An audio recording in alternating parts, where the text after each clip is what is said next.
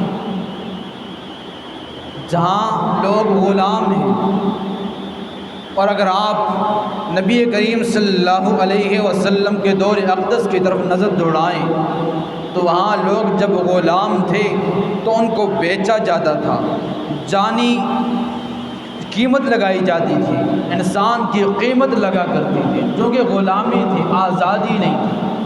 لیکن جب اسلام آتا ہے، ایمان کی دولت ملتی ہے، نبی کریم صلی اللہ علیہ وسلم آتے ہیں اور اسلام کی دعوت کی پرچار کرتے ہیں، جب وہ ایمان والی دولت صحابہ کرام کو مل گئی تو آج 1450 سال بعد بھی ان کا نام یاد رکھا جاتا ہے۔ حضرت بلال حبشی معروف غلام ہیں، لیکن جب تذکرہ کیا جاتا ہے تو آنکھیں نم ہو جاتی ہیں۔ تو یقیناً آزادی اللہ کی طرف سے بہت بڑی نعمت ہے۔ اگر یہ نعمت نہ ہوتی تو قرآن مقدس میں اللہ کریم بنی اسرائیل کو بارہا کئی مقامات پر آزادی کے نعمت کو یاد نہ دلا۔ اللہ کریم فرماتے ہیں وَإِذَا نَجَّيْنَاكُم مِّنْ آلِ فِرْعَوْنَ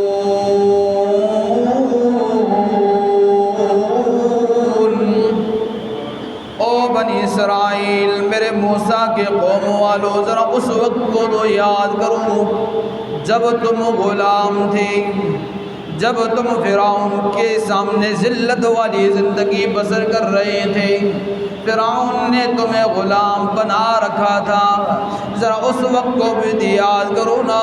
وَإِذَا نَجَّيْنَاكُم مِّنْ آلِ فِرْعَوْنَ، جب ہم نے فرعون کے مظالم سے تمہیں نجات دی، حضرت موسیٰ علی نبینا علیہ السلام کو تمہارے اندر مبعوث کر کے فرعون کے غلامی سے تمہیں چھٹکارا دیا، تو یقیناً آزادی ایک بہت بڑی نعمت ہے۔ اس لیے اللہ کریم بنی اسرائیل کو یاد دلا رہا ہے۔ یہ تھی قرآن کی آیت۔ اب ذرا آئیے آمنہ کے لال کی حدیث کی طرف۔ آمنہ کے لال کا پیارا فرمان تو سنیے نا، کہ جس کے اندر آزادی کی نعمت، بہت بڑی نعمت، عظیم نعمت کی طرف ایک توجہ دلائی جا رہی ہے، توجہ مبذول کرائی جا رہی ہے۔ نبی کریم صلی اللہ علیہ وسلم نے مکہ المکرمہ سے مدینہ المنورہ ہجرت کی، وہاں یہودی آباد تھے۔ 10 محرم الحرام کا دن آتا ہے، ترمذی کی صحیح بخاری کی روایت ہے، عبداللہ ابن عباس رضی اللہ تعالی عنہما فرماتے ہیں نبی کریم مکہ المکرمہ چھوڑ کے مدینہ المنورہ گئے، وہاں کئی یہودی آباد تھے۔ 10 محرم الحرام کو یہودیوں نے روزہ رکھا۔ نبی کریم نے فرمایا او یہودیوں، آج کا دن کیا دن ہے جس دن تم نے روزہ رکھا ہے؟ یہودی کہنے لگے ھذا الیوم الذی ظہر فیہ موسیٰ علی فرعون۔ آمنہ کے لال، یہی وہ دن تھا جس دن حضرت موسیٰ علیہ السلام کو اللہ نے فرعون پر غلبہ دیا تھا، ہمیں آزادی ملی تھی، اور ہم شکرانے کے طور پہ 10 محرم الحرام کو روزہ رکھتے ہیں۔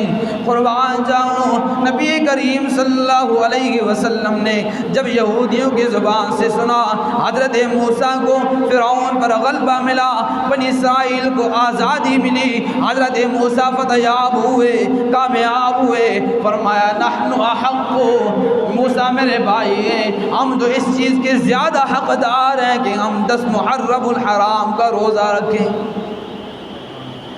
یا 9 کو ملا کے 10 کا، 11 کو ملا کے 10 کا روزہ رکھیں، تاکہ یہودیوں کے ساتھ مشابہت نہ آئے۔ اس وجہ سے کہا 9 محرم الحرام کا اور 10 کا رکھنا، یا 10 کا رکھا 9 کا نہیں رکھا تو 11 کا رکھ لیں، 2 روزے رکھ لیں۔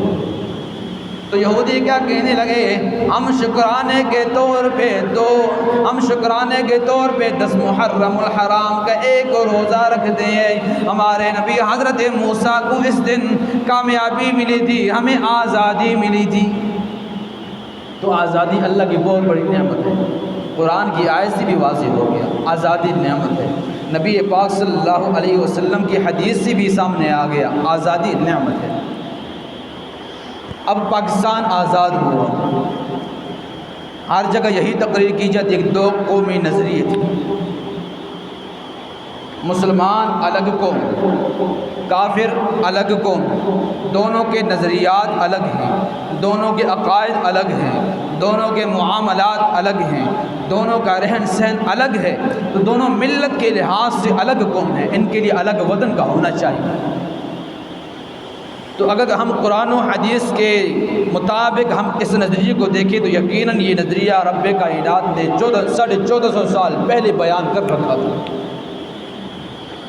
هو الذی خلقناکم، او میرے پاک پیغمبر کے امتیوں، اللہ وہ ذات ہے جس نے تمہیں پیدا کیا، تمہیں وجود بخشا، فَمِنْكُمْ كَافِرٌ وَمِنْكُمْ مؤمن، تم میں سے کچھ ایسے ہیں جو مومن ہیں اور کچھ ایسے ہیں جو کافر ہیں۔ یہ اللہ کریم نے انسانیت کو 2 حصوں میں تقسیم کر دیا، ایک حصہ مسلمانوں والا، مومنوں والا، دوسرا حصہ کفار کا رکھا۔ 2 قومی نظریے، مسلمان الگ ہیں، کفار الگ ہیں۔ اس کا یہ مطلب نہیں ہے کہ ہم کفار پہ چڑھائی کریں، ہر وقت ان کے ساتھ برسے بیکار رہیں۔ اسلام اس کا درس نہیں دیتا، اسلام عدل و انصاف کا درس بھی دیتا ہے، اسلام تجارتی معاہدے کا درس بھی دیتا ہے۔ مصلحت کا تقاضا ہو، جہاں جنگ کرنی ہے وہاں اصلاح کی ضرورت ہو، وہاں معاہدے کی ضرورت ہو تو معاہدے کی بھی اجازت دیتا ہے۔ جہاں مصلحت آ جائے معاون بننے کی، تعاون کرنے کی، اسلام اس کی بھی اجازت دیتا ہے، لیکن اسلام اس کی اجازت نہیں دیتا کہ تم کفار کو دلی دوست بنا لو۔ اسلام اس کی اجازت نہیں دیتا مسلمانوں کو تم پیچھے چھوڑ دو، کفار کو روج دے دو، ان کو ترجیح دے دو۔ اسلام اس کی اجازت نہیں دیتا، بلکہ اسلام انسانیت کے تقدس کو مد نظر رکھتے ہوئے غیر مسلم کے حقوق کا، ان کے مال کا تحفظ، ان کے جان کا تحفظ، آبرو کا تحفظ، یعنی ان کے جتنے بھی حقوق ہیں غیر مسلم ہونے کے ناطے اسلام ان کو پورے حقوق عطا کرتا ہے۔ لیکن اللہ کریم پھر بھی فرماتی ہیں، اسلام بیان کرتا ہے، قرآن بیان کرتا ہے، مومن الگ ہیں، کافر الگ ہیں، دونوں کے نظریات عقائد الگ ہیں، دونوں کو الگ رہنا چاہیے۔ اب آئیے نبی کریم صلی اللہ علیہ وسلم کی حدیث کی طرف۔ نبی کریم فرماتے ہیں، لا یریث الکافر المسلم ولا یریث المسلم الکافر، مسلمان کافر کا وارث نہیں بن سکتا اور کافر مسلمان کا وارث نہیں بن سکتا۔ موانع ارث، جن وجوہات کی بنا پر انسان میراث سے محروم ہو جاتا ہے، ان میں سے ایک ہے اختلاف دین کا الگ ہونا۔ اب کافر چاہے کسی بھی مذہب سے تعلق ہے، عیسائی ہے، یہودی ہے، ہندو ہے، سکھ ہے، جس بھی مذہب سے اس کا تعلق ہے، چونکہ جب اسلام آ گیا، اسلام کے علاوہ باقی جتنے بھی مذاہب ہیں وہ سارے کے سارے مذاہب باطلہ ہیں، وہ سارے کے سارے کافر ہیں۔ تو اللہ کریم فرماتے ہیں، مسلمان الگ، کافر الگ، کافر مسلمان کا وارث نہیں، مسلمان کافر کا وارث نہیں بن سکتا۔ دو قومی جو نظریہ تھا اس کی بنیاد اس آیت اور نبی کریم صلی اللہ علیہ وسلم کی حدیث کے تحت۔ اب دو قومی نظریہ جو علامہ اقبال رحمہ اللہ نے 1930 میں اعلیٰ باغ کے خطبے میں دو قومی نظریے کا تصور دیا تھا، پھر وہ 14 اگست 1947 کو پورا بھی ہو گیا۔ ہمارے جوانوں نے، ہمارے بوڑھوں نے، ہماری عورتوں نے اپنی عزتوں کو پیچھے چھوڑا، اپنے مال کو پیچھے چھوڑا، اپنی اولاد کو پیچھے چھوڑا، اپنی رشتہ داری کو پیچھے چھوڑا، لیکن ایک ملک کی خاطر اپنی جانوں کا نذرانہ پیش کیا۔ جب تحریک آزادی چلتی ہے، ایک الگ وطن ہونا چاہیے۔ ہندو ایک پلیٹ فارم پہ ہیں، سکھ ایک پلیٹ فارم پہ ہیں، انگریز ایک پلیٹ فارم پہ ہیں، تینوں یکجا ہو کر مسلمانوں پہ ظلم و ستم کرتے نظر آئے۔ اور یہاں تک کہ میں نے دیکھا جہاں عوام کی جانوں کا نذرانہ پیش کیا گیا، وہاں 20,000 سے لے کر 50,000 تک علماء کی قربانیاں بھی سامنے نظر آتی ہیں۔ اگرچہ اعتراض اٹھتا ہے کہ علماء پاکستان کے حق میں نہیں تھے، لیکن جمعیت علماء اسلام، جو جمعیت علماء اسلام ہند سے قبل بنی اور جس کے صدر آپ کے پاکستان کے پرچم کو ہلانے والے، ہاتھ میں تھمانے والے شبیر احمد عثمانی اس کے صدر تھے، اور تحریک ریشمی رومال یہ بھی تحریک پاکستان کے حق میں چلی، اور اس کے بانی شیخ الہند محمود الحسن رحمہ اللہ تھے کہ جنہوں نے تحریک آزادی کی خاطر مالٹا کے جیل میں 3 سال قید کے گزارے۔ ان علماء نے اپنی قربانیاں پیش کیں، لیکن آج کہتے ہیں علماء نے قربانیاں نہیں دیں۔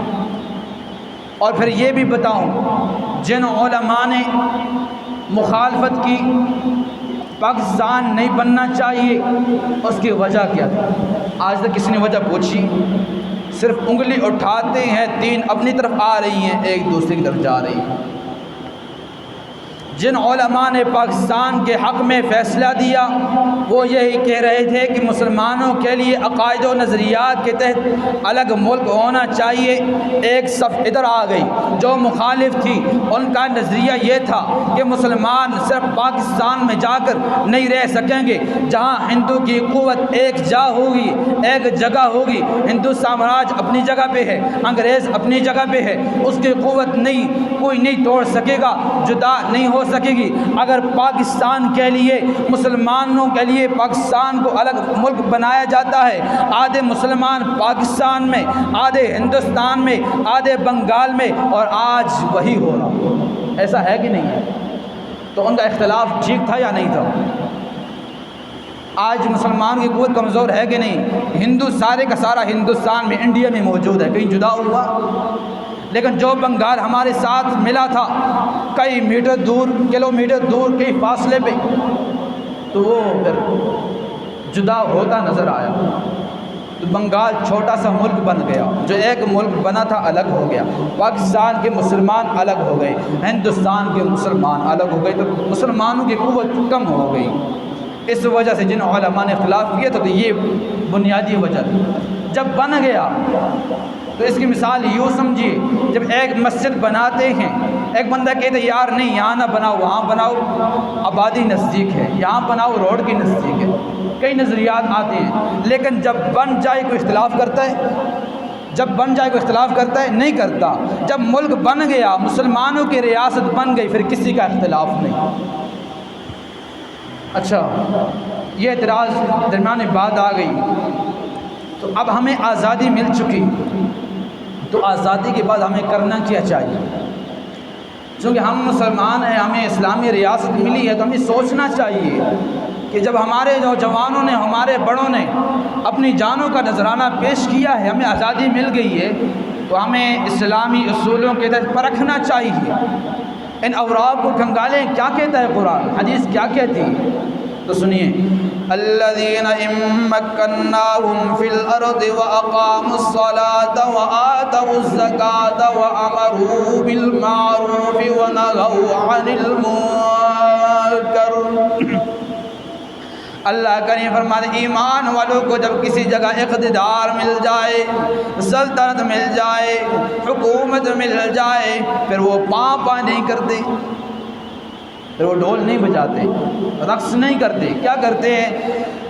وَأَقَامُوا الصَّلَاةَ، جب اقتدار مل جائے، ہر 8-10 کلومیٹر پہ 5-6 کلومیٹر کے بعد مساجد آپ کو نظر آ رہی ہیں، مدارس آپ کو نظر آ رہے ہیں، تو مقصد کیا ہے؟ اقاموا الصلاۃ، جب اقتدار مل گیا کوئی پابندی نہیں، نماز پڑھنے پہ کوئی پابندی نہیں، عبادات و معاملات میں کوئی پابندی نہیں، شرعی اصولوں کو، اللہ کے احکام کو بجا لاتی ہوئی کوئی پابندی نہیں، اقاموا الصلاۃ، اقتدار مل گیا تو نماز پڑھنی ہے، وآتوا الزکاۃ، اقتدار مل گیا زکوٰۃ دینی ہے، اقتدار مل گیا امروا بالمعروف ونہوا عن المنکر، خود بھی نیکی کرنی ہے، دوسروں کو بھی نیکی کا حکم دینا ہے، خود بھی برائی سے بچنا ہے، دوسروں کو بھی برائی سے بچنے کی تلقین کرنی ہے۔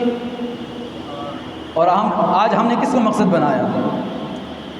آج سب صبح میں ہاسپٹل سے واپس آیا 8 بجے کر کے، ہر جگہ سے پام کی آواز آ رہی ہے، اور میں دعوت سے کہتا ہوں، اب میں نے اپنی بھتیجوں کے لیے صبح کے وقت کئی چیزیں، تقریباً 2000 کے قریب چیزیں لے کے آیا، لیکن میں پام لے کے نہیں آیا، ساتھ باجا لے کے نہیں آیا، کیوں؟ میں خود تنگ ہوتا ہوں، دوسروں کو کیوں تنگ کروں؟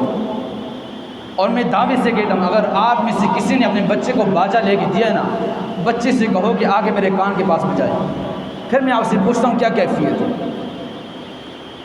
اور یہاں اسلامی ریاست ہے، مسلمان کا یہی حق ہے، المسلم من سلم المسلمون من لسانہ ویدہ، کامل مسلمان، المسلم، الف لام داخل کیا، معرفہ ہے، اسکول میں بھی پڑھتے ہیں، حقیقی مسلمان، کامل مسلمان وہ ہے جس کی زبان سے، ہاتھ سے دوسرا مسلمان محفوظ رہے۔ آپ کا پیسہ مسلمان کو تکلیف دینے میں لگ رہا ہے، آپ کی زبان، آپ کا ہاتھ مسلمان کو تکلیف دینے میں لگ رہا ہے، آپ کامل مسلمان نہیں، مسلمان ہیں یہ نہیں کہ مسلمان کے دائرے سے خارج ہو گئے، لیکن کامل نہیں ہے۔ اور جنت میں جانے والا کامل ہوگا جو شروع ہی سے جائے گا، جو ادنا ہوگا، کم تر ہوگا، وہ جہنم میں سزا بھگتنے کے بعد جائے گا۔ اللہ ہمیں محفوظ فرمائے۔ تو آزادی مل گئی، ہمیں مقصد سامنے آ گیا، اور جن ہمارے اکابر نے، بڑوں نے قربانیاں پیش کی تھی، میں بھی اپنے گریبان میں سوچوں، آپ بھی سوچیں، کسی نے ان کے اصالِ ثواب کے لیے 2 رکعت نفل نماز پڑھ کے اصالِ ثواب کیا ہے؟ انہوں نے اپنی جانوں کا نذرانہ پیش کیا تھا، وہ خوش ہوں گے ہم نے مسلمانوں کے لیے الگ ریاست کا قیام کیا، لیکن اگر آج کے حالات کو دیکھیں، جو حالات ہیں، یقیناً ان کی روحیں تڑپیں گی، ہم نے کیا کر دیا۔ بہرحال جب آزادی مل گئی، آزادی کے بعد اگر کوئی ناشکری کرتا ہے، اللہ کے نعمت کی ناشکری کرتا ہے، ناقدری کرتا ہے، تو قرآن اس کے متعلق بھی فرماتا ہے۔ 14واں پارہ سورہ نحل، اللہ کریم فرماتے ہیں وَضَرَبَ اللَّهُ مَثَلًا قَرْيَةً كَانَتْ آمِنَةً مُطْمَئِنَّةً يَأْتِيهَا رِزْقُهَا رَغَدًا مِّن كُلِّ مَكَانٍ فَكَفَرَتْ بِأَنْعُمِ اللَّهِ فَأَذَاقَهَا اللَّهُ لِبَاسَ الْجُوعِ وَالْخَوْفِ بِمَا كَانُوا يَصْنَعُونَ۔ اللہ کریم مثال بیان کرتے ہیں کہ ایسی بستی کی کہ جس کے رہنے والے امن کے اندر تھے، بڑے مطمئن تھے، اللہ نے ان کو امن دے رکھا تھا، رزق کے لحاظ سے بھی بڑے مطمئن تھے۔ یَأْتِیہَا رِزْقُهَا رَغَدًا مِّن كُلِّ مَکَانٍ، ہر جگہ سے صبح کے وقت ان کو رزق ملتا، فراوانی تھی، لیکن فَكَفَرَتْ بِأَنْعُمِ اللَّهِ، جب انہوں نے اللہ کی نعمت کی ناشکری کر دی، اللہ کی نعمت کی ناقدری کر دی، تو اللہ کریم کیا فرماتے ہیں؟ فَأَذَاقَهَا اللَّهُ لِبَاسَ الْجُوعِ وَالْخَوْفِ، پہلے فرمایا آمنتاً، میں نے ان کو امن دیا تھا، کوئی خوف نہیں تھا، جب امن کی ناشکری کر دی، اللہ کریم فرماتے ہیں میں نے خوف کا لباس انہیں پہنا دیا۔ یاتیہا رزقہا رغدا، ہر جگہ سے انہیں فراوانی کے ساتھ رزق مل جایا کرتا تھا، مال فراوانی کے ساتھ مل جایا کرتا تھا، لیکن جب انہوں نے اللہ کی نافرمانی شروع کر دی، اللہ کریم فرماتے لباس الخوف والجوع، میں نے بھوک کو ان کا لباس بنا دیا۔ اللہ کریمہ کیوں بنایا؟ تو نے کیوں ظلم کیا؟ اللہ کریم فرماتے بما کانوا یصنعون، یہ میں نے نہیں کیا بلکہ یہ ان کے اپنے عملوں کی وجہ سے سب کچھ ہوا ہے۔ وَلَتُسْأَلُنَّ يَوْمَئِذٍ عَنِ النَّعِيمِ، آج چپے چپے میں مساجد موجود ہیں، نماز پڑھنے والے کترا جاتے ہیں۔ آج جمعے کا دن ہے، 14 اگست ہے، لیکن اپنی مساجد کو بھی دیکھ لینا، ذرا پارکوں کو بھی دیکھ لینا، وہاں کتنا ہجوم ہے، لباس کو دیکھ لینا کتنا ہجوم نظر آئے گا، رقص کرتے لوگ نظر آئیں گے، باجے بجاتے لوگ نظر آئیں گے، لیکن کسی نے بارگاہ عالم میں آ کے سجدہ کر کے اللہ کے سامنے 2 رکعت شکرانے کے لیے ادا کیے ہوں گے۔ اللہ کریم ہمیں اتنا بڑا ملک، عظیم ملک، امن والا، مطمئن والا، جس کے اندر ہم نماز پڑھیں کوئی پوچھتا نہیں، جس کے اندر ہم شرعی اصولوں کو بجا لائیں کوئی پوچھتا نہیں، جس کے اندر ہم پردہ کریں کوئی پوچھتا نہیں، جس کے اندر ہم اپنے معاملات کو شرعی اصولوں کے تحت ادا کریں کوئی پوچھتا نہیں، ہم اپنے والدین کے حقوق کو ادا کریں کوئی پوچھتا نہیں۔ لیکن اگر ہم ان تمام نعمتوں کو پامال کر کے اللہ کی ناشکری کریں گے، یقیناً ایک ایسا دن آئے گا ہمارے دلوں میں کفار کا خوف بیٹھ جائے گا، ہمارا رزق تنگ ہو جائے گا۔ اللہ کریم نے ایک بہت بڑی نعمت دی ہے، اگر اس نعمت کو ہم صحیح نہیں مانیں گے، نعمت کی قدر نہیں کریں گے، تو اللہ کریم پھر ہم پہ لباس الجوع والخوف، خوف بھی آئے گا، پھر بھوک بھی ہوگی، رزق نہیں ملے گا، دہاڑی لگانے جائے گا شام کو ویسے ہی واپس آئے گا، کسی بھی جگہ جاب کے لیے اپنے ڈاکومنٹس وغیرہ جمع کروائے گا لیکن اگنور کر دیا جائے گا۔ وجہ کیا ہوگی؟ بما کانوا یصنعون، اپنے اعمال کی وجہ سے۔ ظلم اللہ کسی بھی نہیں کرتا، لیکن جیسا کرو گے ویسا بھرو گے۔ جس سے اعمال ہمارے ہوں گے ہمارے حکمران بھی اسی طرح ہوں گے، جس سے اعمال اگر ہم اچھے اعمال کرنے والے ہوں گے تو فاروق اعظم جیسا عادل حکمران ہمیں مل سکتا ہے، لیکن ہم خود عادل نہیں ہیں، مسجد میں مسلمان باہر نکلتے ہیں تو بس اللہ خیر صلی اللہ بس مسلمان سے اندر ہی ایسے باہر نہیں، تب جیسا کرو گے ویسا کرو گے۔ وآخر دعوانا ان الحمد للہ رب العالمین۔